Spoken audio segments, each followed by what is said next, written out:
Pada spoiler kali ini kita kembali dilanjutkan dengan Gu Yu sang duta sari roti yang bertempur dengan Babang Tamfan Xiaoyan. Lalu pada saat ini akhirnya Xiaoyan telah berhasil menciptakan teratai api di tangannya. Kemudian senyum dingin pun muncul di wajah Xiaoyan sebelum akhirnya dirinya menoleh dan memerintahkan Sun Er untuk segera mundur. Hal itu karena kekuatan destruktif teratai api pemusnahan benar-benar terlalu menakutkan. Bahkan Sun Er tidak akan bisa menahannya jika berdiri terlalu dekat. Sun Er pun mengangguk dan dirinya secara alami bisa merasakan betapa menakutkannya lotus api di tangan Xiaoyan, sehingga tubuhnya pun dengan cepat mundur, dan hal ini membuat Gu Qing yang seketika melambaikan tangannya setelah melihat Sun Er yang bergegas, bahkan ekspresinya muram saat dirinya memimpin semua orang untuk menarik jarak yang lebih jauh.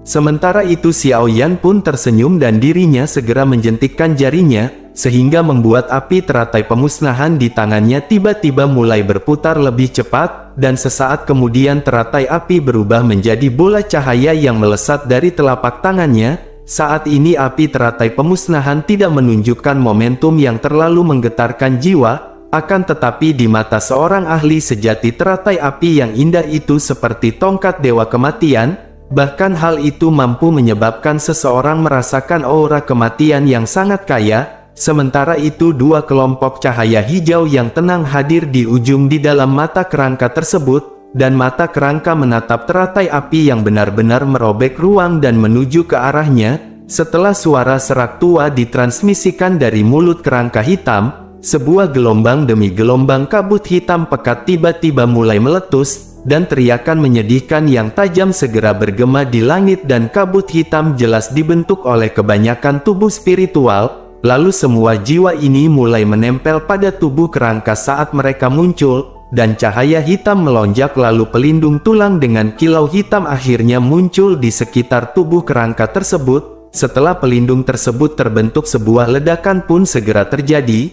sehingga membuat padang rumput menjadi sunyi begitu tabrakan ini bergema, bahkan seolah-olah angin saat ini telah menghilang. Namun keheningan ini hanya berlangsung sesaat sebelum ledakan yang menggetarkan jiwa terjadi, lalu menyebabkan tanah di langit berguncang, dan badai api berukuran 10.000 meter tiba-tiba menyebar dari titik tabrakan. Bahkan sebagian besar ruang runtuh menjadi banyak lubang gelap saat angin kencang menakutkan datang. Kemudian pasir naik dan bebatuan berterbangan. Tentu semua orang bisa merasakan tanah dalam radius 10.000 meter terkelupas dengan kecepatan yang terlihat dengan mata telanjang. Saat ini retakan besar pun terus menyebar di bawah tanah, tampak seolah-olah gempa telah terjadi, dan kepujatan muncul di wajah semua orang yang hadir saat mereka menyaksikan badai pemusnahan yang menyapu langit. Jiu Feng, Hun Yu dan kelompok mereka yang lain menunjukkan ekspresi yang sangat jelek. Bahkan tidak satu pun di antara mereka yang bisa membayangkan, jika ternyata Xiaoyan mampu melepaskan serangan yang begitu menakutkan, meskipun dirinya hanya memiliki kekuatan 9 puncak perubahan Dozun. Lalu badai api yang merusak ini memancar di langit dan sosok ilusi besar Heaven Demon Phoenix yang melayang di langit juga terkena kekuatan ini. Bahkan tubuh besarnya bergetar sebelum mengeluarkan ledakan dan meledak menjadi kehampaan. Jiu Feng pun memuntahkan seteguk darah segar setelah sosok ilusi Heaven Phoenix hancur, lalu ekspresinya menjadi sangat pucat dan jelas dirinya telah menerima serangan balasan yang mengerikan. Kemudian badai api di langit yang dipenuhi dengan riak yang merusak mulai menyapu dengan liar, lalu makhluk hidup apapun yang berada di dalam area penyebarannya menderita pukulan yang menakutkan. Bahkan para ahli di sekitarnya sangat terkejut sehingga mereka pun buru-buru melarikan diri ke kejauhan. Sementara itu Xiaoyan berdiri di langit yang jauh dan menyaksikan badai yang sangat indah, akan tetapi ekspresinya masih tetap rileks, dan ini adalah pertama kalinya Xiaoyan bertarung melawan seorang elit Banseng. Meskipun teratai api pemusnahan sangat kuat, namun dirinya juga mengerti betapa menakutkannya ahli di tingkat Banseng, dan keberadaan seperti iblis tua ini cukup kuat bahkan dalam klan Hun dan klan kuno lainnya. Lalu jika seseorang mengklaim bahwa mereka dapat dikalahkan dengan mudah, maka dirinya akan meremehkan apa yang disebut kelas Banseng ini. Kemudian mata Xiaoyan pun menatap tajam ke tengah badai api saat badai api melemah. lalu kerangka hitam setinggi 100 meter sekali lagi muncul di depan garis pandangan semua orang, dan kegembiraan liar meletus di mata para ahli dari klan Hun setelah melihat kerangka hitam masih berdiri di langit. Sementara itu ekspresi Xiao Yan seketika menegang, lalu matanya tidak berkedip saat dirinya menatap kerangka hitam besar tersebut. Tentu Xiao Yan tidak percaya bahwa teratai api pemusnahan tidak dapat merusak Guyu. Lalu tidak lama setelah itu permukaan kerangka hitam di langit pun tiba-tiba mengeluarkan sedikit suara retak di depan tatapan intens Xiao Yan, dan sepotong baju besi tulang yang patah tiba-tiba jatuh saat beberapa mata terpana menyaksikannya. Setelah bagian pertama dari pelindung tulang jatuh, akhirnya ada semakin banyak fragmen pelindung tulang mulai berhamburan seperti salju. Pada akhirnya pelindung tulang besar itu pun mengeluarkan ledakan dan berubah menjadi pecahan tulang yang berserakan. Sehingga kegembiraan besar di mata orang-orang dari klan Hun dengan cepat berhenti saat melihat pelindung tulang yang hancur, lalu armor tulang yang hancur tersebut pun memperlihatkan tubuh rangkaian sebenarnya, namun tubuh kerangka hitam itu yang sekeras logam mulai dipenuhi dengan garis retak yang padat. Kemudian angin sepoi-sepoi bertiup melintas langit dan cahaya hijau di mata kerangka tersebut pun menghilang dengan kepulan. Saat ini kerangka hitam perlahan berubah menjadi abu yang berserakan dengan angin di depan banyak mata yang tercengang saat dua kelompok cahaya menghilang. Sementara itu tubuh Guyu yang tidak bergerak di kejauhan pun tiba-tiba memuntahkan seteguk darah ketika kerangka itu berubah menjadi debu. Lalu matanya yang hampa kembali bersinar hijau dan wajahnya berubah menjadi pucat. Guyu pun mengusap bekas darah di sudut mulutnya sebelum akhirnya dirinya mengangkat kepalanya. Dirinya berkata, tidak heran Xiao Yan bisa memaksa orang-orang itu untuk kembali dengan kekalahan, karena Xiao Yan memang benar-benar memiliki beberapa kemampuan. Meskipun Xiao Yan melukainya dengan serius, namun dirinya masih akan mengambil nyawa kecil Xiao Yan. Dan baru saja perkataannya terdengar tiba-tiba cahaya keemasan pun muncul di depannya dengan kecepatan seperti kilat, lalu sebuah tinju yang sepertinya terbuat dari emas dengan kejam menghantam kepala Guyu sambil ditemani oleh angin yang menakutkan.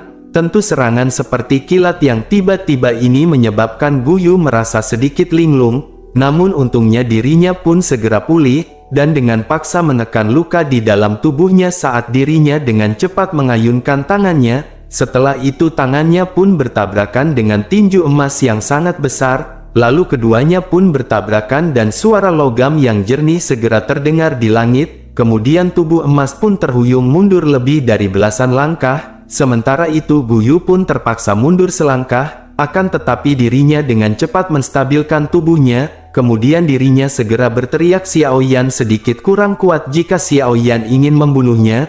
Lalu matanya gelap dan dingin saat dirinya melihat sosok manusia emas dari kejauhan, dan dari penglihatannya dirinya secara alami dapat mengenali Xiao Yan bahkan setelah dirinya melepaskan skill Dou yang telah mengubah tubuhnya. Lalu wajah Guyu pun saat ini dipenuhi dengan keganasan, lalu tangan besar Guyu pun tiba-tiba meraih ke arah Xiao Yan, sehingga sebuah tangan hitam besar muncul di depan Xiao Yan yang telah berubah menjadi raksasa emas. Bersamaan dengan itu ruang di belakang Xiao Yan tiba-tiba berfluktuasi saat tangan hitam besar tersebut mulai membungkus Xiao Yan. Lalu retakan spasial muncul dan sosok tua yang dikenalnya perlahan berjalan keluar. Suara sosok tua tersebut segera bergema di langit. Dirinya berkata kepada Guyu, apakah Guyu tidak malu untuk menyerang anggota generasi muda terlepas dari apa statusnya? Guyu pun terkejut saat dirinya melihat sosok tua ini yang tiba-tiba muncul, sehingga dirinya mengucapkan nama dengan suara gelap dan serius ketika dirinya menyadari bahwa itu adalah Yao Chen sang penjoki handal. Lalu sisi lain Xiao Yan juga tercengang karena penampilan dari gurunya, sehingga dirinya segera bertanya, mengapa gurunya ada di sini? Yao Lao pun tersenyum dan berkata, Xiao Yan telah tinggal di wilayah kuno terlalu lama dan Yao Lao sedikit khawatir, oleh karena itu dirinya mencari waktu dan bergegas untuk ke sini, namun tanpa diduga dirinya telah menemukan Xiao Yan dalam situasi ini. Yao Lao pun segera memperhatikan Xiao Yan sebelum akhirnya berkata, kekuatan Xiao Yan telah meningkat dalam beberapa bulan, dan Xiao Yan benar-benar telah melebihi harapannya. Sementara itu wajah Guyu pun berkedut dan berpikir baik dirinya maupun Yao Lao merupakan ahli di kelas Banseng, dan jika Yao Lao berada di kondisi puncaknya maka akan sangat sulit untuk memprediksi siapa yang akan menang, dan jika Guyu berada di posisi puncaknya juga akan sulit untuk memprediksi siapa yang akan menang. Akan tetapi saat ini dirinya sedang tidak berada dalam kondisi puncaknya, sehingga peluangnya untuk menang dalam pertarungan melawan Yao Lao tidak akan melebihi 30%, sehingga dirinya pun segera berteriak kepada Yao Chen. Yao Chen seharusnya tidak bertindak arogan di depannya, karena para ahli dalam klan Hun bukanlah sesuatu yang dapat dibandingkan dengan paviliun bintang jatuh, sehingga apa yang dapat Yao Chen lakukan jika Guyu memanggil hantu tua lain dari klan Hun. Namun baru saja kata-kata terdengar tiba-tiba kelompok Sun Er pun dengan cepat mulai mendekat, lalu mereka muncul di belakang Yao Chen dan mengepalkan tinju mereka, dan sebuah gulungan spasial muncul di dalamnya sebelum dengan cepat hancur, lalu fluktuasi spasial pun menyebar. Setelah itu celah spasial muncul dan sosok tua perlahan melangkah keluar di depan ekspresi jelek kelompok Guyu. Kemudian tawa yang akrab segera muncul setelah sosok tua keluar. Xiao Yan sedikit terkejut saat melihat sosok ini yang ternyata adalah tetua Tong Xuan. Tong Xuan pun tertawa ke arah Xiao Yan sebelum akhirnya berkata, mereka akhirnya bertemu lagi. Lalu beberapa saat kemudian dirinya pun menoleh ke arah Yao Lao di samping Xiao Yan dan tertawa sebelum akhirnya berkata, ini pasti Yao Zunze yang merupakan seseorang yang telah mengguncang dataran tengah pada saat itu, namun saat ini lebih cocok untuk memanggil Yao Zunze dengan sebutan Sein Yao. Yao Lao pun hanya menangkupkan kedua tangannya ketika dirinya mendengar suara tawa dari tertua Tong Xuan, lalu wajahnya penuh dengan senyuman saat dirinya mengucapkan beberapa kata sopan sebagai balasan. Tidak lama setelah itu tertua Tong Xuan pun mengalihkan pandangannya ke arah Guyu. Lalu dirinya berkata, sepertinya klan Hun menjadi lebih arogan. Ekspresi Guyu pun menjadi sedikit tidak wajar setelah dilihat oleh tetua Tong Xuan dan Yao Lao. Tentu karena keduanya adalah seorang elit di tingkat Banseng, sehingga dirinya mungkin bisa mengandalkan kekuatan klan Hun dan tidak menunjukkan rasa takut terhadap paviliun bintang jatuh. Akan tetapi dirinya harus lebih berhati-hati saat menghadapi ahli dari klan Gu, karena klan ini sudah sangat tua dan memiliki kekuatan yang sangat kuat.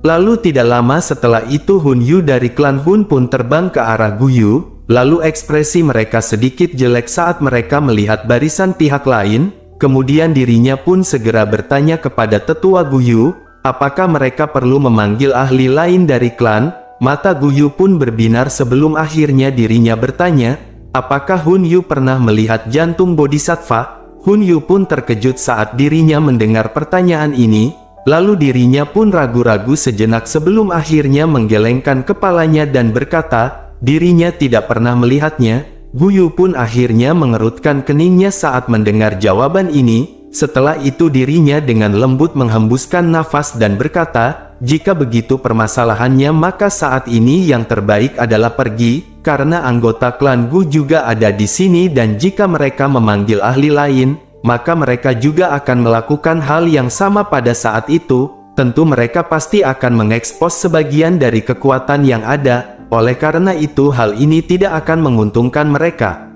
Hati Hun Yu pun merasa agak tidak rela mendengar bahwa Guyu berencana untuk menyerah, akan tetapi dirinya juga memahami situasi yang terjadi pada saat ini, apalagi Guyu telah terluka parah oleh teratai api Xiao Yan yang menakutkan sebelumnya, sehingga sulit baginya untuk berurusan dengan hanya satu elit Banseng. Selain itu para pihak lain saat ini memiliki dua orang elit Banseng. Lalu tidak lama mata Guyu pun gelap dan dingin saat mereka menatap ke arah tertua Tong Xuan. Dirinya berteriak kepada tetua Tong Xuan. Tong Xuan tidak perlu mengatakan omong kosong seperti itu, karena setelah Guyu pulih sepenuhnya maka dirinya akan menemani Tong Xuan dalam hal apapun yang ingin dilakukan. Ketua Tong Xuan pun tersenyum ketika mendengar kata-kata ini.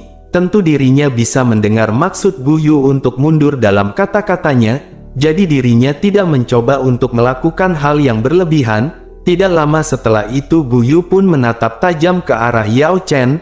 Lalu Guyu mengingatkan bahwa tidak satupun dari Hall of Soul yang ingin ditangkap dapat melarikan diri, dan paviliun bintang jatuh ditakdirkan untuk diubah menjadi keruntuhan oleh klan Hun, sehingga Yao Chen harus menikmati waktu yang tersisa selagi bisa. Menanggapi hal itu, Yao Lao pun seketika tertawa dan mulai berbicara. Dirinya berkata, "Sudahlah, tidak perlu bagi Guyu untuk khawatir mengenai hal ini, karena paviliun bintang jatuh adalah tulang yang keras, dan jika Hall of Soul benar-benar ingin menggigit, maka paviliun bintang jatuh akan menghancurkan beberapa gigi mereka." Tentu saja mata Guyu pun dengan kejam melirik ke arah Yao Chen, namun dirinya tidak berkata apa-apa lagi. Kemudian dirinya pun segera berbalik memimpin untuk bergegas keluar dari daerah Westland kuno ini. Lalu Hun Yu dan para ahli lainnya dari klan Hun hanya bisa mengikutinya di belakangnya dengan ketidakpuasan, sedangkan kelompok dari suku Heaven Demon Phoenix atau burung puyuh juga tidak berani untuk tetap tinggal setelah melihat kelompok Hun Yu pergi dengan putus asa, sehingga akhirnya mereka pun buru-buru mengikuti kelompok Hun Yu dari belakang.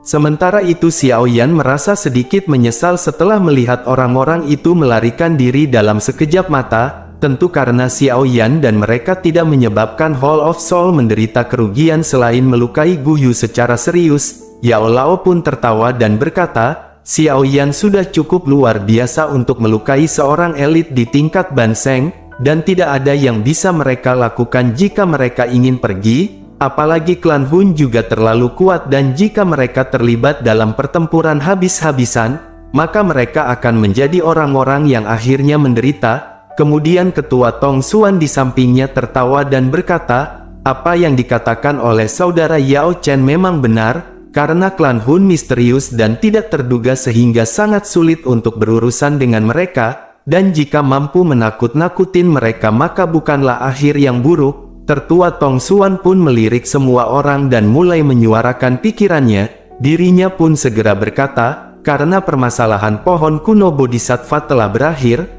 maka mereka harus bergegas kembali ke alam Gu, karena tidak mudah membuat orang-orang tua itu membiarkan Sun Er keluar, dan jika menunda terlalu lama maka orang-orang tua itu akan membuat mereka terburu-buru." Lalu sebuah keengganan pun melintas di mata cantik Sun Er ketika dirinya mendengar kata-kata ini, akan tetapi dirinya juga mengerti bahwa orang-orang tua itu khawatir membiarkannya tinggal di luar sebelum dirinya mencapai kelas Doseng. Sun Er pun menatap ke arah Xiao Yan dan berkata, "Kakak Xiao Yan harus berhati-hati, karena klan Hun sangat berpikiran sempit dan mereka akan membalas dendam atas dendam apapun. Apalagi kali ini kakak Xiao Yan telah menyebabkan mereka menderita kerugian besar. Tentu saja mereka pasti tidak akan bisa menahan amarah ini begitu mereka bebas, sehingga dapat dipastikan jika mereka akan berurusan dengan paviliun bintang jatuh."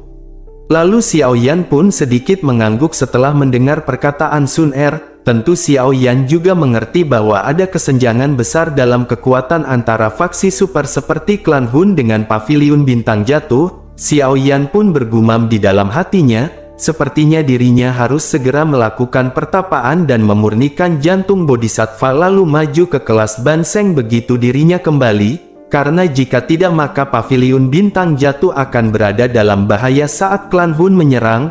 Tidak lama tetua Tong Xuan pun tertawa sebelum akhirnya berkata, "Sebaiknya mereka tetap santai, karena klan Gu telah memantau tindakan dari klan Hun, sehingga klan Gu akan menerima kabar jika mereka membuat gerakan besar. Selain itu mereka setidaknya perlu mengirim 2 Ban Seng elit untuk menghancurkan paviliun bintang jatuh yang baru ini." Tentu formasi ini adalah sesuatu yang tidak diungkapkan oleh klan Hun selama bertahun-tahun, oleh karena itu mereka tidak perlu khawatir karena jika hari itu benar-benar datang, maka klan Gu tidak akan hanya bisa berdiam diri di samping, apalagi Xiao Yan memiliki batu giok kuno pada dirinya dan mereka tidak akan hanya melihatnya jatuh ke tangan klan Hun. Lalu Xiao Yan pun tersenyum dan menjawab, "Jika begitu permasalahannya maka Xiao Yan akan merepotkan ketua Tong Xuan." Ketua Tong Xuan pun melambaikan tangannya dan berkata, "Ini adalah permasalahan kecil." Kemudian dirinya pun segera menoleh ke arah Sun Er dan yang lainnya sebelum akhirnya berkata, "Ini sudah sangat terlambat dan mereka harus bergerak." Ketua Tong Xuan pun menangkupkan tangannya ke arah Yao Chen setelah mengungkapkan beberapa kata, dan setelah itu dirinya pun melambaikan lengan bajunya sehingga kekuatan spasial menyebar dan melilit kelompok Sun Er sebelum akhirnya mereka pun dengan cepat menghilang. Sedangkan Xiao Yan pun menghela nafas sambil merasa tersesat saat dirinya melihat kelompok Sun Er yang menghilang, lalu matanya segera beralih ke tanah di luar wilayah Westland kuno. Kemudian dirinya pun dengan lembut berkata, sebaiknya mereka juga pergi karena sekarang saatnya untuk kembali. Lalu singkat cerita setelah masalah pohon kuno Bodhisattva selesai, saat ini kelompok Xiao Yan pun tidak terus tinggal dan menghabiskan beberapa hari perjalanan sebelum akhirnya mencapai paviliun bintang jatuh. Setelah itu kelompok Xiao Yan pun beristirahat selama seminggu penuh setelah kembali dari daerah Westland kuno sebelum mereka akhirnya pulih. Meskipun begitu Xiao Yan tidak langsung memurnikan jantung Bodhisattva walaupun sudah kembali ke paviliun bintang jatuh, tentu hal itu dilakukan karena dirinya mengerti bahwa itu terlalu penting, sehingga Xiao Yan harus memperbaikinya dengan sempurna dan berada dalam kondisi puncaknya, sementara Xiao Yan yang sedang menunggu kondisi puncaknya tiba, justru Abah Yao Lao pun telah pergi selama setengah bulan. Dan setelah setengah bulan akhirnya dirinya pulang kembali dan muncul di depan Xiao Yan. Kemudian Abah Yao Lao juga menyerahkan sebuah kotak. Xiao Yan pun menerima kotak itu sambil merasa terkejut setelah Xiao Yan dengan hati-hati membuka kotak giok. Hal ini karena Xiao Yan menemukan tupai kecil hijau zamrud bersembunyi di dalamnya. Lalu aroma pil yang sangat kaya menyebar dari tubuh tupai. Bahkan hanya dengan menghirupnya saja sudah membuat seseorang menjadi rileks seperti nama channel ini. Lalu Xiao Yan pun menatap tupai kecil tersebut sejenak sebelum akhirnya bertanya, apakah ini adalah pil Bodhisattva? Yao Lao pun tersenyum dan mengangguk, namun senyum di wajahnya menyembunyikan kelelahannya saat dirinya berbicara dengan sikap yang agak menyesal. Abah Yao Lao berkata, sangat disayangkan bahwa pil Bodhisattva ini hanya memanggil pil petir 8 warna, karena jika tidak maka efek obatnya akan lebih mengesankan. Namun saat ini Xiao Yan memiliki jantung Bodhisattva di dalam tubuhnya, dan menambahkan bantuan pil Bodhisattva ini maka akan memungkinkan Xiao Yan berhasil menembus kelas Banseng. Xiao Yan pun merasakan sesuatu menghalangi hatinya saat dirinya mengamati wajah tua Yao Lao. Dan alasan Yao Lao menghilang selama setengah bulan ini karena dirinya pergi mencari tempat untuk memurnikan benih Bodhisattva ini untuk Xiao Yan. Yao Lao diam-diam telah banyak berkontribusi pada muridnya ini. Lalu Xiao Yan pun memeluk kotak giok tersebut dan menghirup udara dalam-dalam, dan dengan lembut mengucapkan terima kasih kepada gurunya. Yao Lao pun menggelengkan kepalanya dan berkata, sebaiknya Xiao Yan tidak perlu mengatakan hal ini antara guru dan murid, karena Xiao Yan harus tetap santai dan melakukan pertapaan. Lalu serahkan masalah paviliun bintang jatuh dan aliansi Yan kepada Yao Lao. Tentu saja Yao Lao tidak akan membiarkan apapun terjadi pada mereka. Namun yang paling penting bagi Xiao Yan adalah dengan cepat maju ke kelas Banseng, karena jika tidak maka Xiao Yan tidak akan memiliki kemampuan untuk menaklukkan Purifying Demonic Lotus Flame yang akan muncul dalam waktu 3 tahun. Saat ini Xiao Yan pun diam-diam mengangguk dan mengerti, karena ini adalah hambatan yang benar-benar bisa mengubah dirinya, dan jika dirinya bisa berhasil mengatasinya, maka dirinya akan benar-benar mencapai tingkat ahli puncak dalam benua. Namun jika Xiao Yan gagal maka dirinya akan ditinggalkan di antara para ahli tingkat atas. Xiao Yan pun ragu-ragu sejenak sebelum akhirnya dirinya mengeluarkan botol giok dari cincin penyimpanannya. Lalu ada lapisan api di sekitar mulut botol dan samar-samar seseorang bisa merasakan jiwa yang lemah di dalam botol. Xiao Yan pun menyerahkan botol giok tersebut kepada Yao Lao saat dirinya dengan lembut memberitahu gurunya. Xiao Yan berkata, ini adalah jiwa si cepu Han Feng, dan saat ini sepertinya guru harus menghadapinya. Wajah Yao Lao pun sedikit terkejut saat mendengar hal ini. Lalu matanya rumit saat dirinya melihat botol batu giok tersebut, dan ada sedikit kesedihan di dalam diri mereka. Walaupun tidak peduli apa yang terjadi, Yao Lao juga pernah melihat Han Feng seperti putranya sendiri. apalagi dirinya secara pribadi telah membesarkan si cepu Han Feng dari yatim piatu yang ditinggalkan menjadi orang dewasa, bahkan dirinya juga telah mengajarinya semua yang dirinya tahu, namun rencana Han Feng terhadapnya telah menyebabkan dirinya yang pernah ditinggalkan oleh klannya menderita, dan rasa sakit karena dikhianati berkali-kali lebih buruk daripada kehilangan tubuhnya. Lalu tangan Yao Lao pun bergetar saat dirinya menerima botol giok tersebut. Meskipun begitu Yao Lao tidak mengatakan apa-apa saat dirinya perlahan mengangguk. Sementara itu Xiao Yan pun merasakan kesedihan saat dirinya mengamati wajah tua pria di depannya yang tampak lebih sunyi dan lebih tua. Xiao Yan pun mengayunkan lengan bajunya dan lututnya berlutut ke tanah. Saat ini Xiao Yan bersujud 2 kali sebelum berbicara dengan suara yang dalam. Guru telah mengajari dan merawat Xiao Yan, lalu Abah Yao Lao adalah guru Xiao Yan dan seperti ayah bagi dirinya, tentu saja murid ini akan membantu guru membalas dendam atas semua penghinaan dan rasa sakit yang dirinya derita. Yao Lao pun kaget saat melihat Xiao Yan tiba-tiba bersujud, kemudian dirinya buru-buru melangkah maju dan mencoba mengangkatnya berdiri. Namun sebelum Yao Lao bisa mengangkat tubuh Xiao Yan, justru Tante Kailin yang memeluk Xiao Xiao pun diam-diam berlutut di samping Xiao Yan. Tentu Kailin adalah istri Xiao Yan dan Xiao Yan memandangi Yao Lao seperti ayahnya, jadi Tante Kailin juga secara resmi memandangnya dengan cara yang sama, dan terlepas dari betapa dingin dan keras kepala dari karakternya, namun dirinya mengerti bahwa dirinya harus mendengarkan kata-kata suaminya. Yao Lao pun tidak berdaya menggelengkan kepalanya saat matanya menjadi sedikit lembab, dan ekspresi sedih di wajahnya telah memucat dan pada saat ini dirinya mengerti, jika surga tidak meninggalkannya, dirinya mungkin pernah buta sekali, akan tetapi dirinya tidak buta untuk kedua kalinya, dan dirinya bahkan bisa meninggalkan kehidupan lamanya untuk murid ini.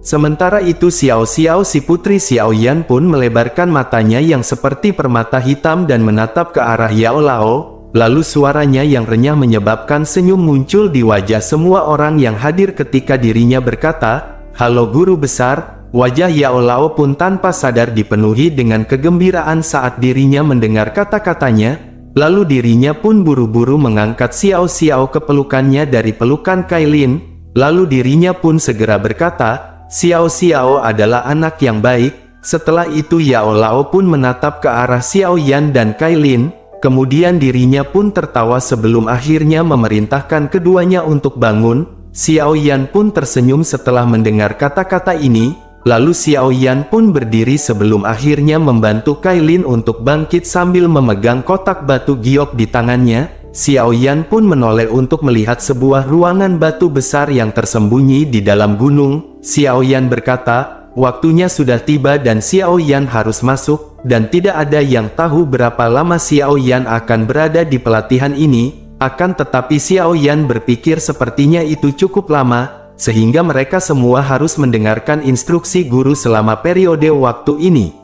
Lalu Tante Kailin, dokter peri kecil dan yang lainnya pun sedikit mengangguk setelah mendengar saran dari Xiao Yan. Lalu Xiao Yan pun menghirup udara dalam-dalam sebelum akhirnya menghadap ke arah Yao Lao dan menangkupkan kedua tangannya dengan sikap serius. Setelah itu dirinya pun tidak menunda lagi dan meminta gurunya untuk berhati-hati. Xiao Yan pun berbalik dengan kotak giok dan perlahan melangkah melalui pintu batu tebal di depan mata semua orang. Setelah Xiao Yan masuk, pintu batu besar itu pun perlahan tertutup, dan semua orang menjadi diam ketika mereka melihat pintu batu yang sangat besar ini. Tentu mereka memiliki firasat bahwa pelatihan Xiao Yan akan berlangsung lama. Lalu Abah Yao Lao pun menghela nafas pelan sebelum akhirnya melambaikan tangannya dan perlahan pergi. Dirinya pun memerintahkan semua orang untuk segera pergi dan selanjutnya mereka akan menunggu Xiao Yan berhasil menjadi banseng. Tante Kailin dan yang lainnya pun dengan cepat mengikuti Yao Lao dari belakangnya,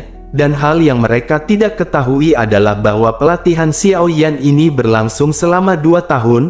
Tentu saja 2 tahun bukanlah waktu yang singkat, akan tetapi tidak ada yang menyangka bahwa pelatihan Xiao Yan ini berlangsung selama itu, dan berdasarkan harapan Yao Lao dan yang lainnya maka seharusnya tidak sulit bagi Xiao Yan untuk menerobos kelas banseng. Hal itu karena dirinya memiliki jantung bodhisattva dan bodhisattva pil yang membantunya, namun kenyataan tidak sesuai dengan harapan semua orang, dan saat ini waktu perlahan mengalir sementara semua orang menunggu, sehingga semua orang hanya bisa menekan kecemasan di hati mereka setelah 1 tahun berlalu. Namun untungnya hal yang paling meyakinkan adalah bahwa Yao Lao dapat merasakan suara yang sangat tidak jelas melalui gunung, dan aura ini sangat redup akan tetapi tidak lemah, justru sebaliknya seolah-olah aura itu dalam keadaan transformasi, karena mampu merasakan aura berlama-lama Xiao Yan maka tidak diragukan lagi telah mengurangi kekhawatiran semua orang, sementara itu Xiao Yan yang sedang dalam pelatihannya, justru dataran tengah mengalami gangguan besar, meskipun balas dendam dari Hall of Soul belum tiba lebih awal, sehingga Paviliun Bintang Jatuh memanfaatkan sepenuhnya waktu mereka yang tersisa untuk menjadi lebih kuat di bawah manajemen Yao Lao dan Feng Zunze.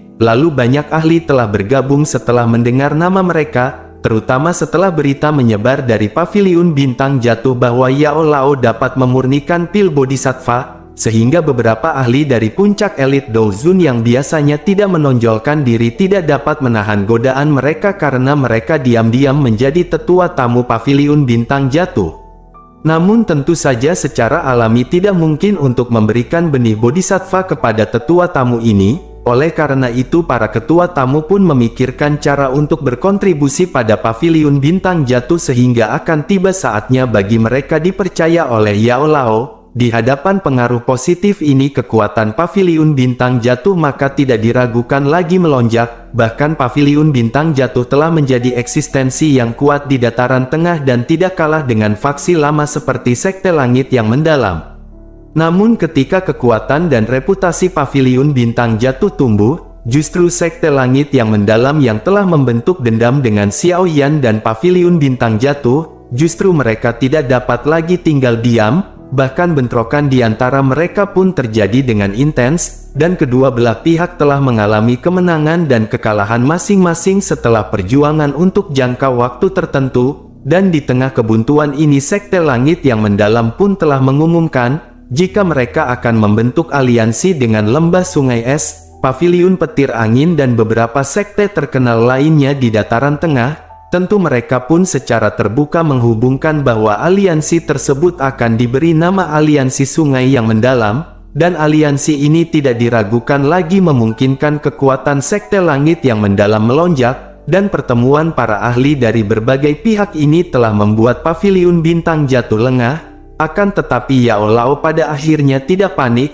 karena Paviliun Bintang Jatuh telah berkembang sangat cepat. Meskipun wilayah di bawah pengaruhnya sangat luas namun itu sedikit dangkal, dan dengan mengalami pertempuran besar ini maka mereka dapat menggunakannya sebagai kesempatan untuk mengatur ulang strategi mereka. Yao Lao dan yang lainnya pun tidak mengatur pembalasan besar karena Paviliun Bintang Jatuh menyusut tentu mereka terus menarik diri, dan saat Paviliun Bintang Jatuh mundur dan panjang garis pertahanan mereka menyusut, lalu kekuatan pertahanan kota-kota di dekat pusat pun meningkat. Selain itu banyak ketua tamu yang secara pribadi membangun lubang cacing untuk menghubungkan semua kota penting ini secara langsung. Oleh karena itu kota manapun dapat diperkuat dengan cepat, dan ini menyebabkan wilayah Paviliun Bintang Jatuh tidak bisa ditembus. Bahkan beberapa serangan dari aliansi sungai yang mendalam pun mengalami kesulitan mencapai hasil yang jelas, dan kebuntuan pun terus berlanjut selama beberapa bulan sebelum akhirnya aliansi sungai yang mendalam pun tidak punya pilihan lain selain menyerah untuk menyerang, sehingga mereka pun secara bertahap menarik diri. Karena bagaimanapun mereka telah mencapai efek menunjukkan kekuatan mereka setelah perang besar ini terhenti.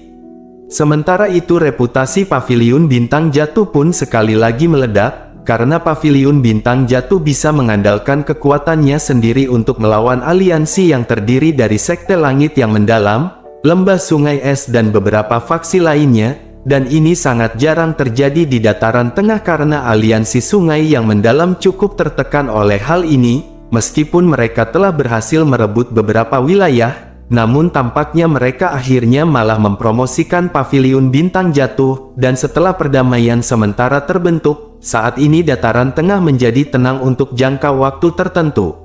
Namun kedamaian ini tidak berlangsung lama sebelum badai besar muncul dari beberapa informasi yang dikirimkan dari sumber yang tidak diketahui. Informasi yang menyebar tersebut adalah salah satu dari 8 klan kuno yakni klan Ling. Jika kita kembali pada Xiao Yan dulu ketika keluar dari makam surgawi, maka saat itu Xiao Yan juga mengetahui bahwa wilayah klan Ling tiba-tiba ditutup. Namun berita saat itu hanya rahasia beberapa faksi besar dan tidak ada yang tahu apa yang terjadi.